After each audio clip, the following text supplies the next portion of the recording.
think she's, yeah, of course. Yeah. Grazie per essere venuti alla conferenza stampa del nostro film in concorso, The Testament of Anne Lee. And while Amanda makes her way here.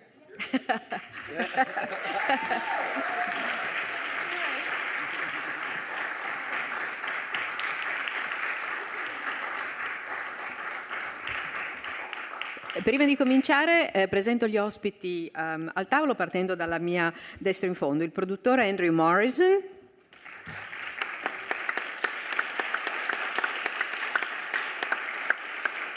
la coreografa Celia Rolson Hall, la protagonista del film Amanda Seyfried, la regista, sceneggiatrice e produttrice Mona Fasvold,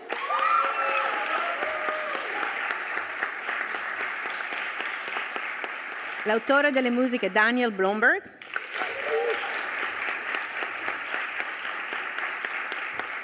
e il produttore e sceneggiatore Brady Corbett.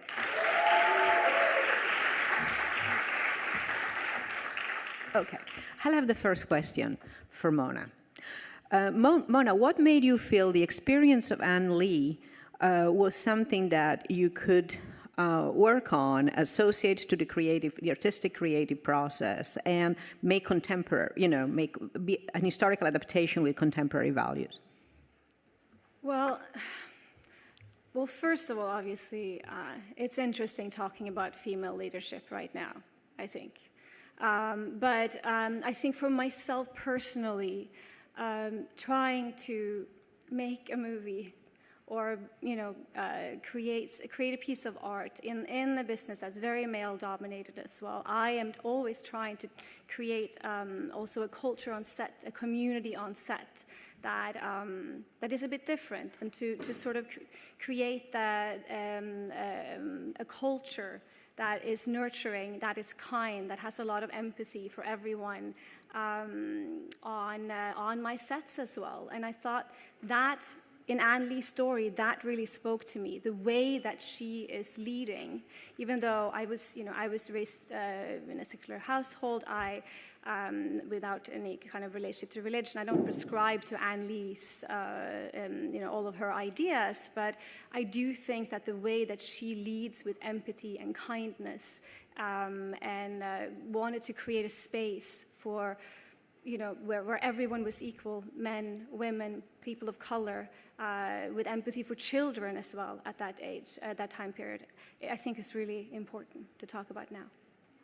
There's a question here.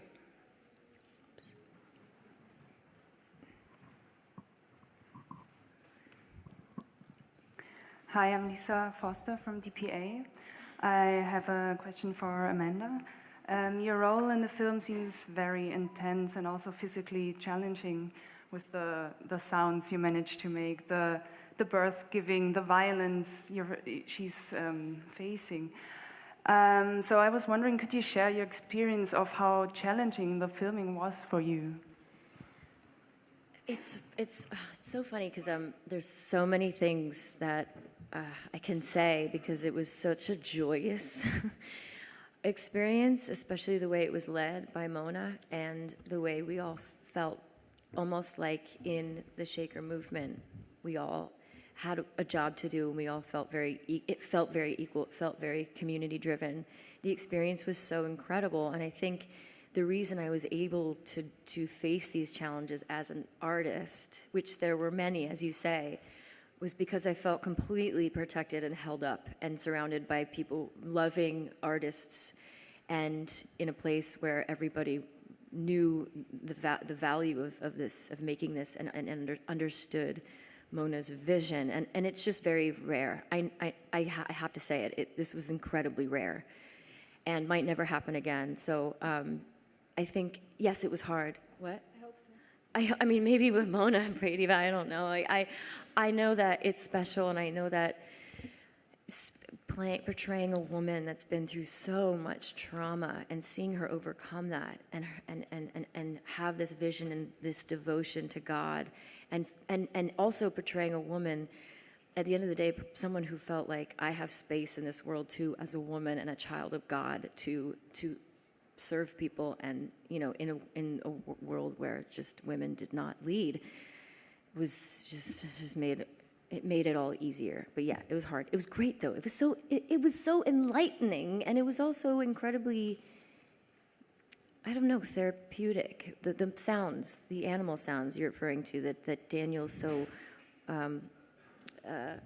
magically made sound beautiful and full of passion. I don't know, it all felt cathartic too. Sorry. It should be pointed out that you went back to the original Shakers hymns for the music and for the songs. Can you talk about that work on it was actually philologically going back to their text and sounds? Yeah. Both of us? Yeah. No, there's an amazing amount of beautiful Shaker hymns that we were able to draw on, and we just listened to all of them, and that was really beautiful to do together. And yeah, it was a really and then develop those into what you hear in the film. Yeah. No, it was wonderful we spent a lot of time just doing so much research and going into the history of all the Shaker hymns. There are almost 1,000 of them, and found the ones that felt like they belonged in our story. And it was a really beautiful and exciting process to just get to access this rich history of music. There's a question here. Congratulations. It's such an intense movie with the recreation of the Shakers having these songs and this experience and these gestures. How did you figure out, the choreography, I guess? Celia, you got to answer that. Thank you so much. What Mona and I first did was look at all of the images that showed the Shakers while in America, depictions of them sort of expressing through movement, and there was these beautiful formations that they were creating. But obviously that's, really as much as we had to go off of. And so knowing that that's where we wanted to end at the film, by the end of the film, in this more realized, concise space that Anne had been through this journey. And so you're not going to have that raw, static nature that you do when you're 20 versus 50. And so I really wanted the movement to feel quite economical by the end. But, really to then go backwards through that, the first time I heard one of the songs that Daniel had made, and I heard sort of his reimagining of the hymn, I said, okay, I can do anything too. So it really gave me this freedom to then just really think about what Anne was going through, and to do the best job that I could to channel that movement as that character, and then to bring it to Amanda, and then to make sure that it felt authentic to her body, and that this was not dance, that something was like put on top and it came from, and it had and every movement has a specific intention that was a prayer, and that we shared with every single actor, every extra, to make sure that we were always on the same page and that it felt really truthful. I'm Alex, I'm from Film Updates. First of all, congratulations on the film. Amanda, what a tremendous performance. I was curious to know what drew you to the character, to this part. Was it the musical aspect? Was it the character? What was it? And Mona, what did you see in Amanda that convinced you that she would be the perfect Anne Lee?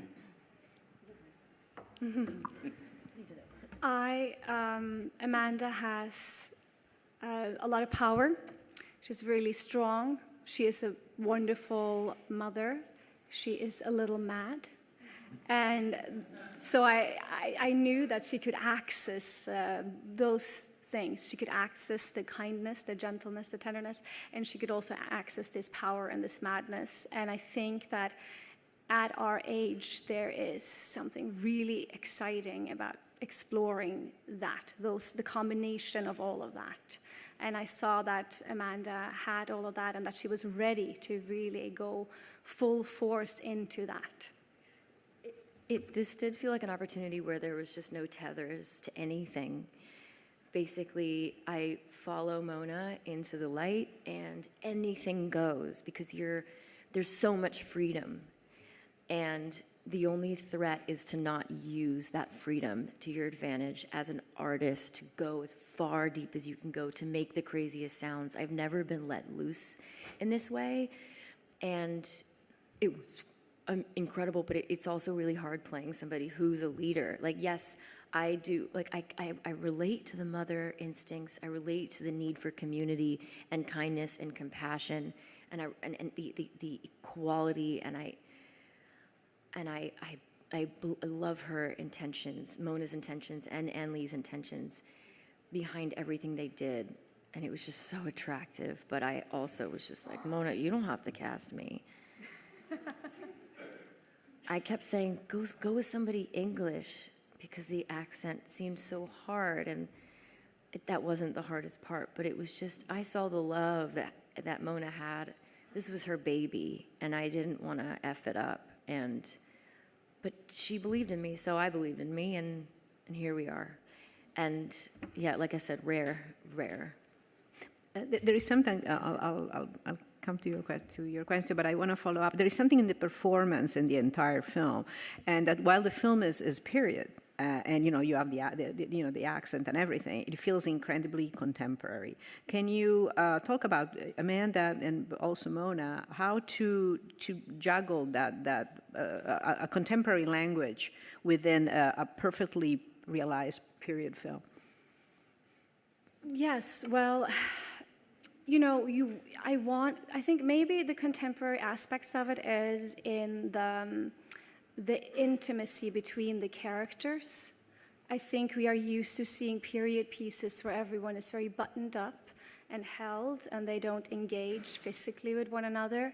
So even though this is a film where this community ends in celibacy, they weren't puritanical. They're not like the Quakers. They were, there's so much ecstasy and joy and love between them, and that's my interpretation of them, and that's what I wanted to show, was this, that they're always, they're holding on to one another, they're being physical with one another, even though it's non-sexual. So I think the movement brings a contemporary nature to it all, because we were, and the music, of course. I think that combination probably makes it more contemporary, but it didn't feel like a hard thing to balance, because as Celia said as well, with both Daniel, Celia, the cast, Brady and I, all of us, we worked on, we had a very specific set of rules for what everything meant, because we're not just improvising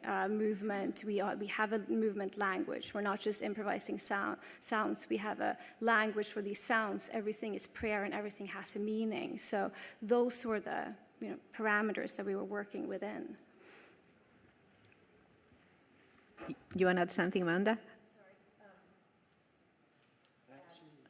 You do. Yeah, Okay. it's funny that you said, because I looked at your movements when I first saw those, I felt a license as well.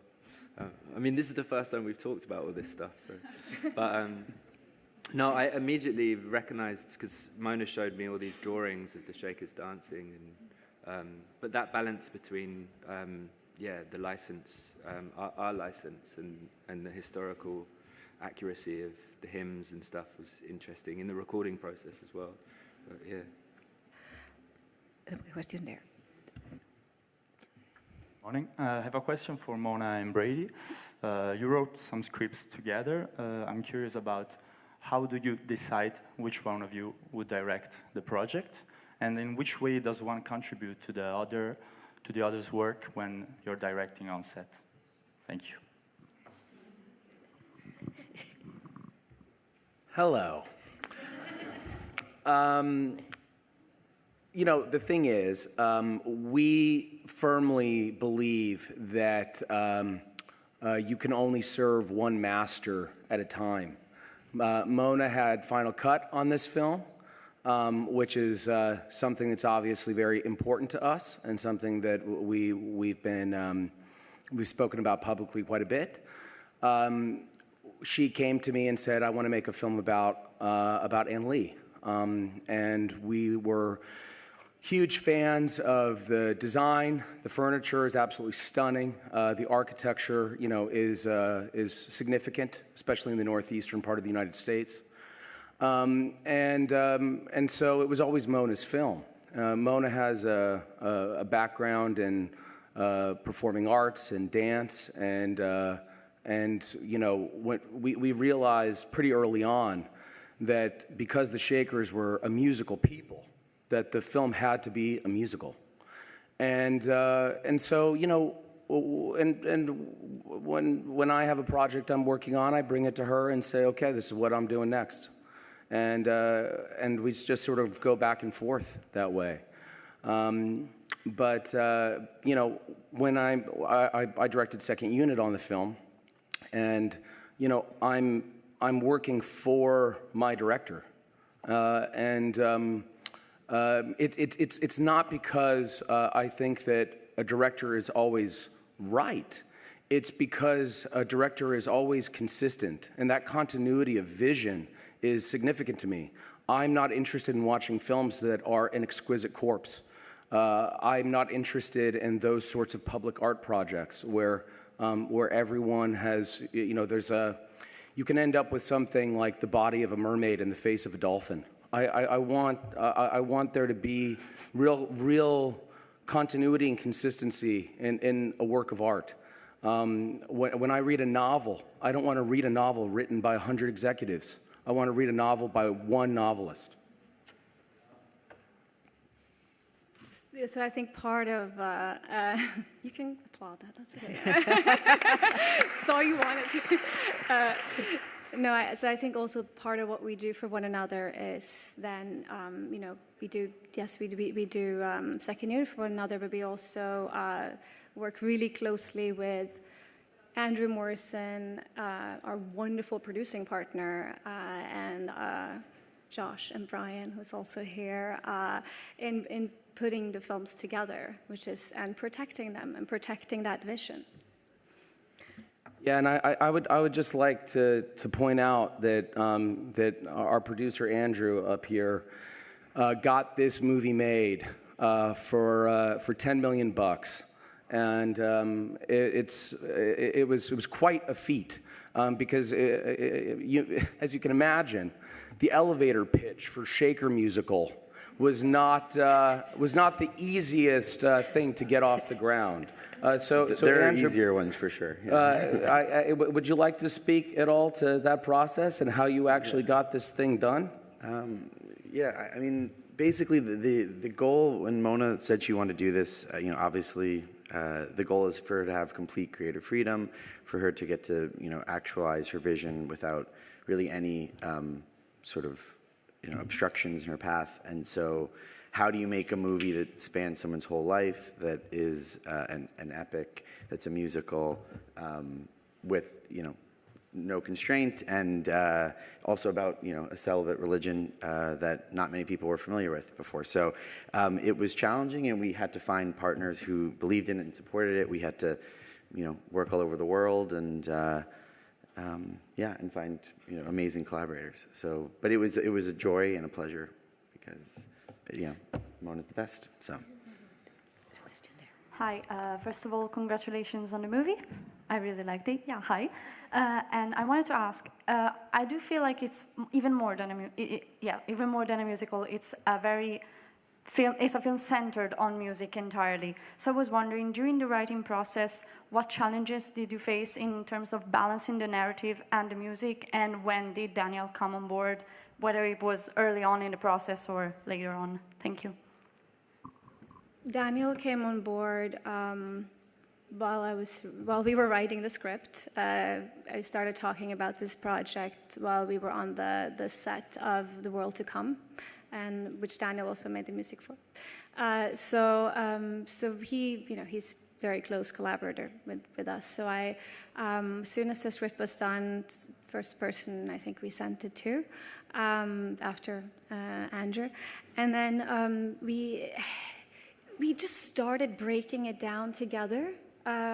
We kept doing really long sessions. We had ideas about where the music should come in and how it should play, with the narrative. But it's not a traditional musical, and it's not a traditional biopic. It's a film with a ton of music, a ton of movement, and it's about an historical figure. But we don't really know that much about her, really, and so there's a lot of, I had to take a lot of, I felt like I had to really rethink what this could be for myself, and it was hard to look at any other musical as a reference, honestly, because it couldn't really find anything that quite spoke to this.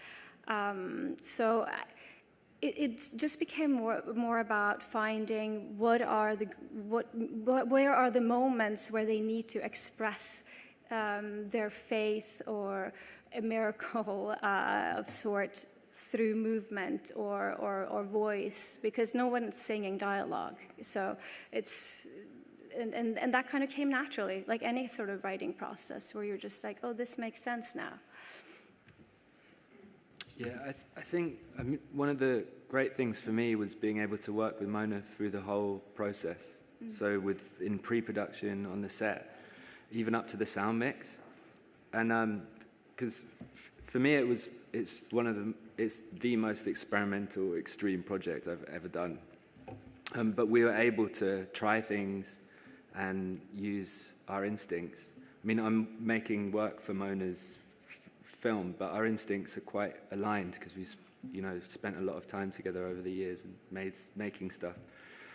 But I think being able to try things right till the end and be quite bold with, what we wanted to do, that was really great. Yeah. Hi, Helen from Australia. Thomasine McKenzie, I've been speaking to her since she was very young. It's lovely to see her. Just tell me how wonderful she is and why you wanted to cast her as another non-British person. And also Lewis Pullman, I mean, he's up and coming. I've got my eye on him, man. Okay, if you could just discuss the casting, thanks. Well, I'm very lucky with my cast. They're wonderful human beings, and they're wonderful actors. Thomasin and I were supposed to do another project together that fell apart, and then when I started this one, I just asked her if she would jump on board and do this one instead, and I just think she's just truly one of the best in her age group. She doesn't have a false note. She's amazing with accents, and she's so grounded. She's also a really great mover, which I didn't know about her. And her voice is really interesting when she sings as well. I don't know. I knew she was a fantastic actor, but I didn't know she had all these other talents as well. Lewis Pullman was a discovery for me. Cassandra Culkin brought him to my attention, and she's got wonderful taste, and Lewis has such tenderness. He has a sweetness and a tenderness to him that I think really was so important for this love story between the brother and sister. I mean, platonic, but like this beautiful kind of love that sort of, for me, the heart of this story really lies in that relationship. So I was very lucky to get Lewis, and he's also like he's a drummer, and he's a great singer too. So I mean, the rest, David Cale, he's fantastic. Yeah, Chris Abbott. Yeah, Chris Abbott I always work with, so because he's great. There's a question right there. Hello, this is Yanis from Greece. Congratulations for the movie. The question is, anyone can answer from the panel, because it's a general question, since we're talking about how the past is combined with the present. Can you think of a person equivalent to Anneli today?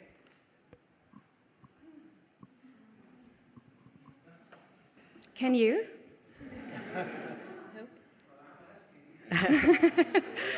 Okay. It's true. I don't know. Can we think of a person equivalent to Anne Lee now? I mean, it's complicated. It's Mona. complicated. What do you say?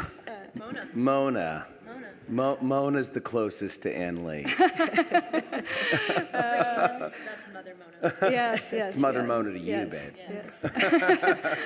yes. We almost need to wrap, but I have a question for Brady and Mona. The scale of this film, as you know, as was The Brutalist, is enormous. Why this scale? It's important. It's important to you into the specific story, because it would have been simpler to make a smaller film, but this film is huge in ambition and size and difficulty.